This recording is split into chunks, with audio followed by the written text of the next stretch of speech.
الحمد للہ وحدہ لا شریک لہ والصلاۃ والسلام علی من لا نبی بعد۔ پارہ نمبر 13 کے آغاز میں حضرت یوسف علیہ السلام کا قصہ چل رہا تھا کہ حضرت یوسف علیہ السلام کو جب بادشاہ مصر نے بلایا اپنے پاس، ان کی بات سنی تو انہوں نے کہا آج کے بعد آپ ہمارے پاس بطور ایک ذمہ دار، امانت دار اور صاحب منصب کی حیثیت سے رہیں گے۔ تو یوسف علیہ السلام نے فرمایا کہ تم مجھے خزانہ سپرد کر دو، جسے آج کے دور وزیر خزانہ کہتے ہیں، اور یہ فرمایا چونکہ میں نگرانی بھی کر سکتا ہوں، اللہ نے مجھے اس کا علم بھی عطا فرمایا ہے۔ اور یہ یوسف علیہ السلام کا عہدہ مانگنا اس وجہ سے تھا کوئی اور نہ اہل لے گا تو ضائع نہ کر دے، اس لیے، ورنہ نبی کو عہدے سے کیا غرض، پیغمبر کو تو اس کی ضرورت ہی نہیں ہے، خود نبوت کا عہدہ تمام عہدوں سے بڑھ کر ہوتا ہے۔ حضرت یوسف علیہ السلام یہ خزانے پر متعین ہو گئے۔ یوسف علیہ السلام کے بھائی آئے، انہوں نے اس وقت یہ طے کیا کہ ہر آدمی کو خاص مقدار میں غلہ دیا جاتا، اور یہ شرط تھی کہ جس کو غلہ لینا ہے وہ خود آئے۔ چنانچہ یوسف علیہ السلام کے بھائی آئے، اور آپ کا سب سے چھوٹا بھائی وہ ساتھ نہیں تھا۔ جب یہ واپس کیے تو یوسف علیہ السلام نے فرمایا کہ تم کتنے بھائی ہو؟ کہا جی ایک بھائی اور ہے، وہ باپ کے پاس فرمائندہ، اس کو بھی ساتھ لانا، اگر تم نہ لائے تو میں تمہیں غلہ بھی نہیں دوں گا۔ اور جب یہ جانے لگے تو ان کو پتہ نہیں چلا، تو جو ان کے غلے کے پیسے تھے وہ انہی کے غلے کے اندر رکھ دیا گیا۔ واپس جا کر نے اپنے والد سے کہا کہ وہ جو مصر میں وزیر خزانہ ہیں، انہوں نے کہا کہ اپنے بھائی کو بھی ساتھ لاؤ، تو آپ ان کو ہمارے ساتھ بھیجو، ہم ان کی حفاظت بھی کریں گے۔ تو جب سامان کھولا تو اندر پیسے بھی تھے، انہوں نے کہا ابا جی پیسے واپس آ گئے ہیں، بہت نیک بادشاہ ہے۔ حضرت یعقوب علیہ السلام کو پہلے جھٹکا لگا ہوا تھا، تو آپ نے فرمایا میں چھوٹا بیٹا بھیجتا ہوں، لیکن اس کا ذرا تم نے خیال کرنا ہے، باقی جب تم مصر میں داخل ہو تو سارے ایک دروازے سے داخل نہ ہونا، الگ الگ دروازے سے داخل ہونا۔ مطلب یہ تھا کہ نوجوان ہیں، کوئی نظر نہ لگ جائے، ایک تدبیر اختیار فرمائی، اپنے دروازے سے وہ چلے گئے۔ حضرت یوسف علیہ السلام کے بھائی جب پہنچے چھوٹے بنیامین، تو حضرت یوسف علیہ السلام فرمایا کہ تم نے مجھے پہچانا، میں تو تمہارا بھائی ہوں۔ خیر ان کو ساری بات سمجھا دی، اور ایک تدبیر اختیار کی کہ یہ چھوٹے بھائی حضرت یوسف علیہ السلام کے پاس رہ جائیں۔ جب یہ لوگ واپس جانے لگے تو وہ پیمانہ جس سے غلے کو وہ جس سے غلہ دیتے تھے وہ ناپ کے، تو وہ پیمانہ حضرت یوسف علیہ السلام کے فرمانے پہ ان کو چھوٹے بھائی کے غلے کے اندر رکھ دیا گیا۔ جب یہ چلے تو ایک شخص نے اعلان کیا حکومت کی طرف سے بھی ہمارا وہ برتن تھا وہ چوری ہو گیا، تو ہمیں تلاشی دو۔ انہوں نے کہا ہم تو چور نہیں ہیں، کہ اگر تمہارے سامان میں برآمد ہوا تو پھر؟ انہوں نے کہا نکل آیا، تو ہمارا اصول یہ ہے کہ جو چوری جیسے سامان برآمد ہوتا ہے اسی کو پھر رکھتے ہیں۔ تو اسی طرح کیا، خیر پہلے باقی بھائیوں کا سامان دیکھا، پھر ان کا دیکھا، بنیامین کے سامان سے وہ پیمانہ نکل آیا۔ تو انہوں نے کہا کہ آپ ایسا کریں، اس جگہ کو ہمیں رکھ لیں، ہمارے والد بوڑھے ہیں، وہ پریشان ہوں گے، تو آپ ان کو چھوڑ دیں۔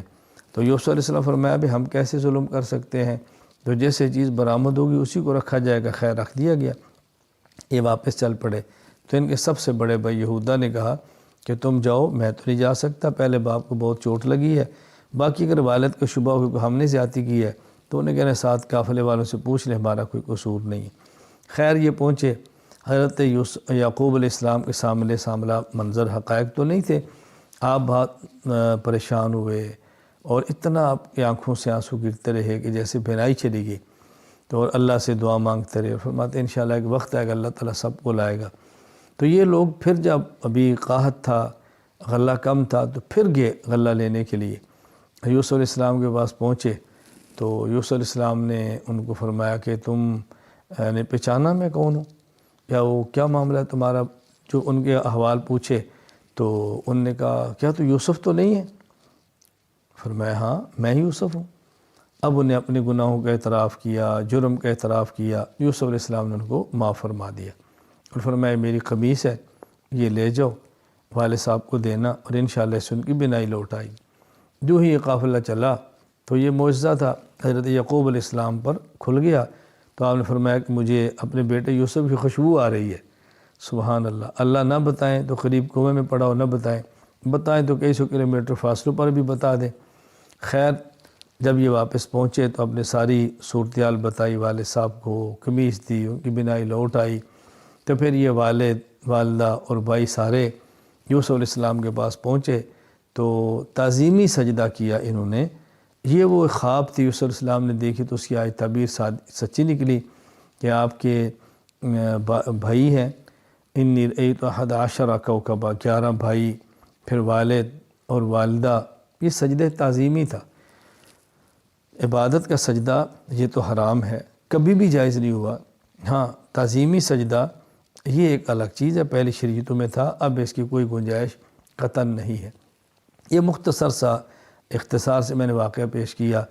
یوسف علیہ السلام کے قصے کو اللہ پاک نے احسن القصص فرمایا ہے، بہترین قصہ ہے عبرت کے اعتبار سے، یکجا سارا بیان کیا۔ باقی انبیاء علیہ السلام کے قصے تھوڑے تھوڑے کر کے قرآن کریم کے اندر بیان ہوئے ہیں، یوسف علیہ السلام کا قصہ یکجا اللہ تعالیٰ نے سارا بیان فرمایا ہے۔ سورۃ الرعد، اس کے آغاز میں اللہ تعالیٰ نے توحید کو، رسالت کو، قیامت کو، جو بنیادی عقائد ہیں دلائل کے ساتھ بیان فرمایا۔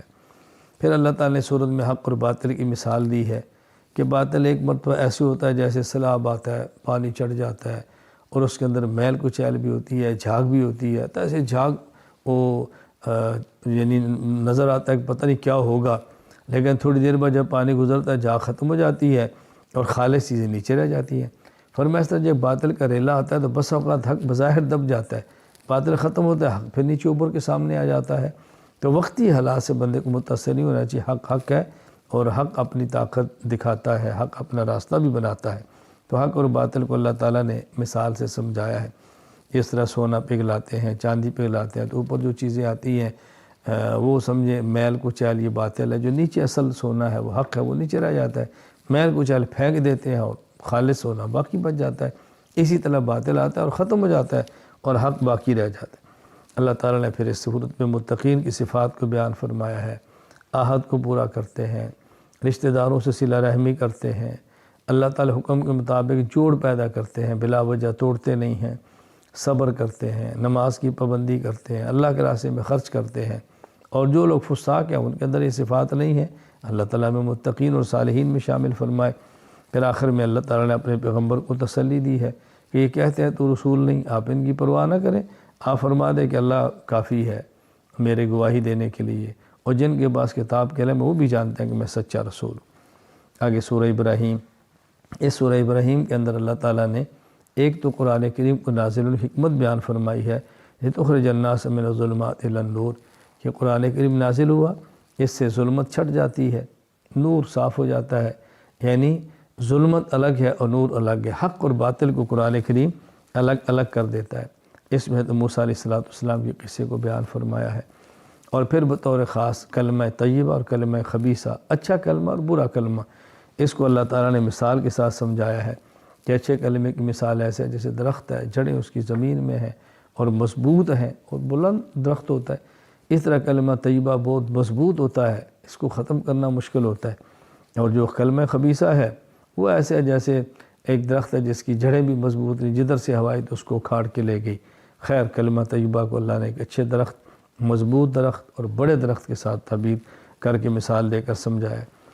اس پارے کے آخر میں اللہ تعالیٰ نے ابراہیم علیہ السلام کی دعا کا ذکر کیا ہے۔ جب آپ اپنے بیٹے اسماعیل اور اپنی بیوی ہاجرہ کو چھوڑ کے کعبہ میں گئے تو دعا مانگی ہے، اے اللہ کریم یہاں پہ ان کو رزق دے دینا، اللہ کریم امن کا گہوارہ بنا دینا، میرے ماننے والے ہیں جو میری اولاد ہے، اے اللہ ان کے اوپر اپنا خاص کرم فرمانا۔